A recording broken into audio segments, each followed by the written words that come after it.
It's good to see you again. I'm curious, now that you start fall camp or fall ball, what are some of the biggest questions you'd like to hopefully get answered over the next couple of months?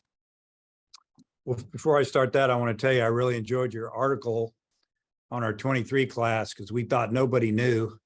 We even talked about it that I think the day your article came out, how we have this incredible class and we haven't heard a word about it, but it is football season and basketball was playing in Europe. But that was awesome. A lot of research on that one. I learned some things. Thank you. But what was your question again? No, I'm just kidding. So we got to learn a lot about ourselves this year, this fall, mostly in the field. Really excited to get it going tomorrow. We've had some really good workouts for the last couple of weeks. The guys actually are a little bit tired. We've been lifting and fielding, throwing, running. A lot of pitcher bullpens, getting in shape, even better shape. But that's why we gave him a day off today. And then tomorrow we'll work on a few things, and then we'll scrimmage at 3:30. Probably go about 5 or 6 innings, 1 inning apiece for 10 or 12 guys, and then we have to learn a lot about our team. We got to figure out who to play where, and the sooner the better. I don't think I've ever been a part of so many position players that played big roles the previous season being gone, and this is going to be a big challenge to figure this out before opening day next year, because we're not starting out with some teams that we should be able to beat right away if we're not really ready to roll, because schedule's really good. I guess one of those spots you got to fill is that catcher. I saw you got 3 guys on the roster listed as catchers. How do you feel about that spot? I feel real good after seeing the guys in here. I feel like Polk is ready to go. I feel like Roland's ready to go, and Cal Kilgore, who we got in late, had some injuries, but he caught in a regional last year. So we've got a good battle there. They all bring a little bit something to the table. You got a right-handed hitter, you got a switch hitter, another right-handed hitter. Roland's got a lot of experience. Polk has a lot of experience at the Division I level with playing in a really good league, playing all the way up to the national championship. And I feel good there. And I think that it'll be some good competition, which is healthy, and it'll make those guys better. And last thing before I turn it back over to Oliver, your pitching staff last year, it seemed like there was a lot of question marks as to who was going to start because they hadn't pitched yet. This year, it seems like the opposite. You've got a lot of options. Does it feel different? Do you feel a lot better about that going into this year than you did last year? I do feel good about our pitching and our pitching depth and our experience. And I do like some of the new young guys. Obviously, we have some guys with some really good arms that you can kind of see the future a little bit if they stay healthy. And, throwing a bullpen's one thing. Pitching when guys are on base, when their stands are full, it's a little different. But as far as talent and potential, I see a lot there. But Hagen Smith and Tigert and McIntyre, Morris, those 4 guys jump out at you. Wiggins, I think he's going to be better than ever. I know I'm missing guys. But it's going to be a good fall for our hitters to face this type of pitching every day. And I think it's going to help us develop a little quicker with the bats. Andrew Ellis. Hey, Coach. Obviously, there's a little bit of a transition period anytime a player goes to a new level, and obviously you brought in a lot of JUCO guys. Do you think some of your guys are maybe better equipped to handle that transition, and who are some guys that jump out to you in that regard with your JUCO transfer? We got some good JUCO transfers, and I don't normally take a lot of transfers as far as the junior college level, but the guys we got, and it's a good mix. It's pitching and hitting. A little more on the offensive end, but these guys are first team All-Americans, second team All-Americans, hit right-handed, left-handed. Hunter Grimes from McLennan plays in the World Series. Caleb Cali plays in the World Series, big right-handed hitter out of Florida, started out at Florida State during the COVID year, makes first team junior college All-American. And there's more. I think when you think about Harold Cole, played at San Jack, he played in the Junior College World Series. So I feel like we're bringing in some guys that are physical. I don't feel like they're going to be intimidated by the competition. Are they going to be able to hit Division I pitching? I think so, because they faced a lot of guys that are going to Division I. And, example, we've got Hunter Holland here. He was the #1 starter for San Jack. And, those are the type of guys that get you to Grand Junction. And a lot of those guys saw those types. So I do believe that the transfer is going to make a big impact. And I think getting, Jared Wegner to campus. I mean, he was the first guy that we called that got in the portal. And I remember talking to him 2 or 3 times when we were in Omaha. First team all conference player at Creighton. I thought somebody would sign him. Now that I have him to campus, nobody hits the ball harder than him on our team at this time. And, he looks like that he should lock down one of those outfield positions. So, but time will tell. But the transfer is going to be a big part of this team, because we had a special team last year. We got a lot of guys back from the year before that had a good team, that won a tournament, won a conference championship, didn't make it to Omaha, and then they came back and they made it to Omaha and finished in the top 5. So that's the way it goes. It's great one year, but the next year you kind of start over a little bit. Speaking of those outfield spots, Jace Borfin had another really good summer up in the Cape. Obviously, he's got to, take it into the regular season SEC, but how good is it to see him continue to show he's that kind of hitter and he can be that kind of player for you? Jace, he got hurt up there again. And, but when he did play, he hit. He didn't hit very many singles, either a home run or a double. I think he had 19 hits and a couple of singles. It seemed like every time I check the box scores, I get them sent to me every night about 10:30 from the Cape. And it was, when he was in the lineup, a lot of doubles, a few home runs, and, but there are a lot of days when he didn't play. He only played maybe half the time. So I think the key for him is to get healthy. I mean, he's still banged up now. He had some issues with his knees. And so I guess to answer your question, if we can get a healthy Jace Borfin for 1 year, I think there would be a lot of pro interest in him. Left-handed hitter with power. But he's got to stay healthy, and he's got a lot of competition. But, that's our plan, is for him to be out there. Mason? Yeah, Coach, we saw Brady Slavins had surgery. I'm curious how he's doing, and what's your plan for him? Is he going to DH, maybe go back to first this season? I'm not planning on DHing him, maybe here and there, but we're planning on him playing first. We had a great discussion with Brady and his father, after he didn't get drafted. And the first conversation between those two was with Coach Thompson. And then, they could have just had a conversation with me on the phone, but we just felt like we all needed to meet in person, and we did at my office. And we hashed out a lot of things, talked about last year, talked about the year before, talked about playing the game and loving the game and playing with a smile on your face. And that's what we want out of Brady. And we think if we get that from Brady, he's going to have a great year. I think Brady put a ton of pressure on himself last year, and we don't want him to feel that pressure. We don't want him to play like that. We want him to play because he loves to play baseball. And I think from what I'm seeing so far, he's bouncing around. He's taking ground balls. He can't swing right now or throw, but that's coming. He's only a few weeks off on that. And, but he's going to be, you'll see him play in first base in fall scrimmages. He's just not going to hit. And if he gets a ground ball hit to him and there should be a throw to second base, he's not going to throw it.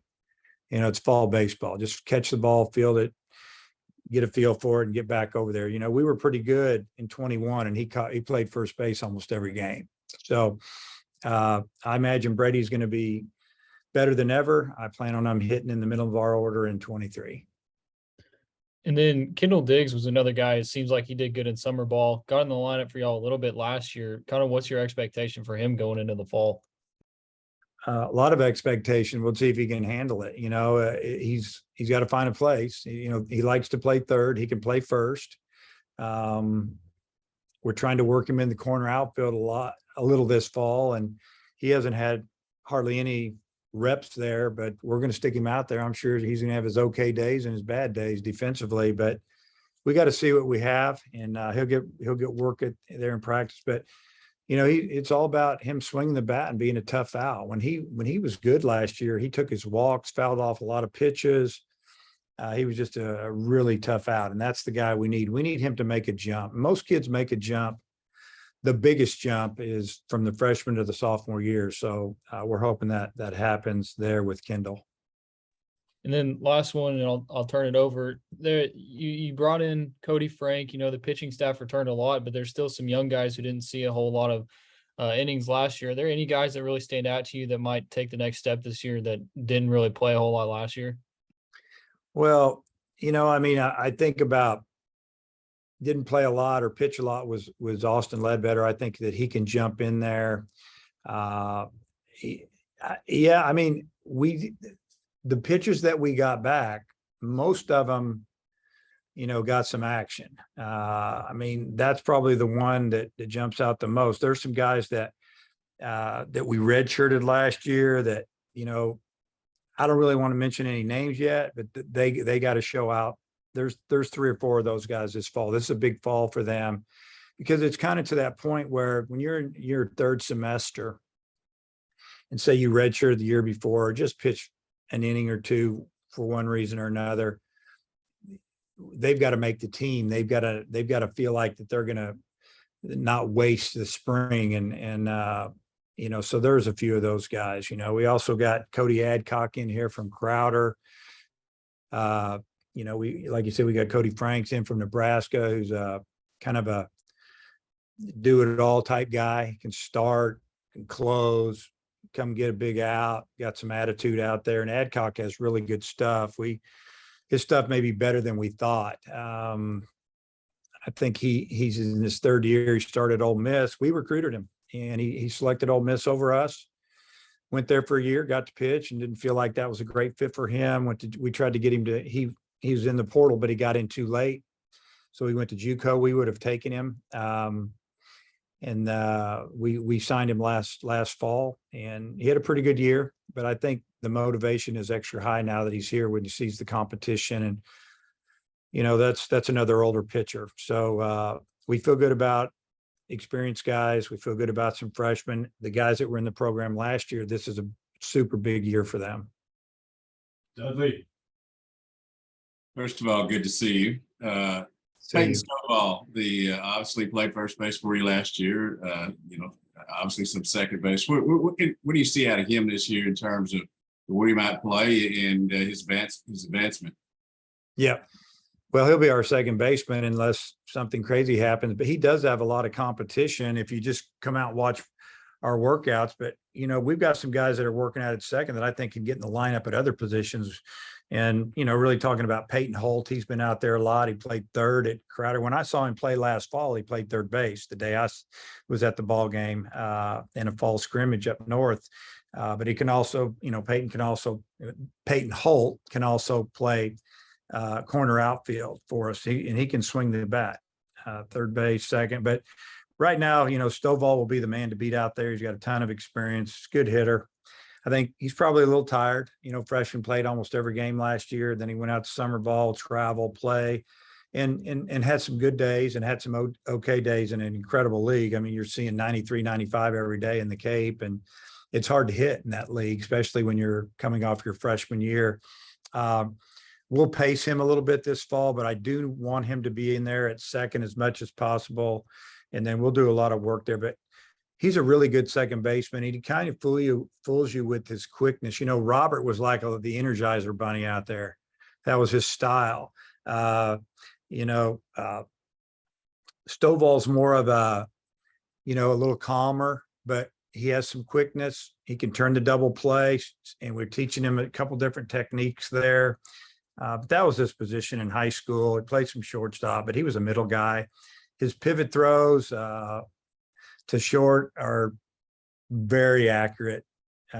He just needs to continue to play there. But he'll be ready to go in the spring. speaking of shortstop, you lost obviously a really good one. But it looks like you have a lot of candidates to take a look Yep. at.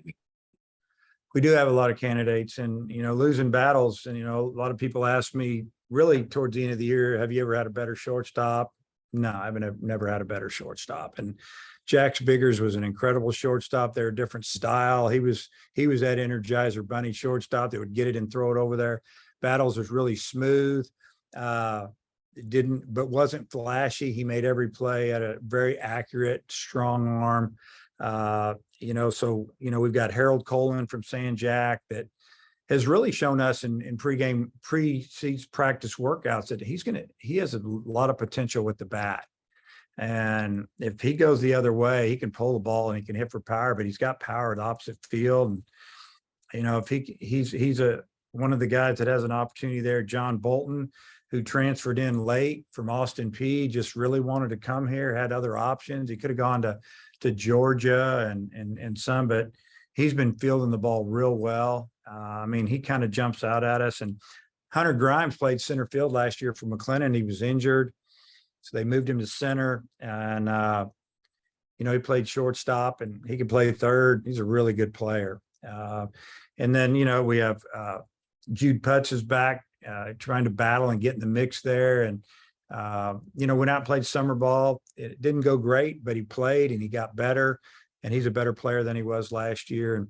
And I've just mentioned 4 guys, and I know we have one other. But the way it works is I just want the most consistent guy to play there. If he's not the most consistent, then he's really going to have to hit. So we've got 4, 5, 6 weeks to figure this thing out a little bit, and then we'll really work at that in the off season. Yeah, Dave, you mentioned Slavins and Borfin. Is there anybody else maybe dinged up or going to be limited this fall? Yeah, well, we have a transfer named Tyson Portkiller from Connors, and he played with a banged up foot most of the year last year and still had a really good year. They thought they had a little bit of an issue. They were going to go in and fix it. When they got in there, they realized it was broken. So that shows you how tough he is. He's just getting where he can hit. He hasn't been able to run or anything. So I think he's going to be out a little bit. Other than that, I'm kind of looking at a list here. Nobody's really jumping out at me as far as, injuries with the position players. Those are the guys, and we'll slowly work them in and do what we can do. With Portkiller, if we can just hit him, DH him here and there until he can move around better. But he wasn't planning on missing fall baseball. And so it's going to throw him behind a little bit, especially when there's a lot of options and a lot of things being decided a little bit. So that's a tough one for him. And also another one of your transfers, Tavian Josenberger from Kansas. I think 1 year he played center, 1 year he played second. Where do you maybe envision him playing defensively for y'all? Outfield. He's going to have to fight to get in that outfield. Here's a guy that started 2 years at KU, and he's going to have to fight to play for us.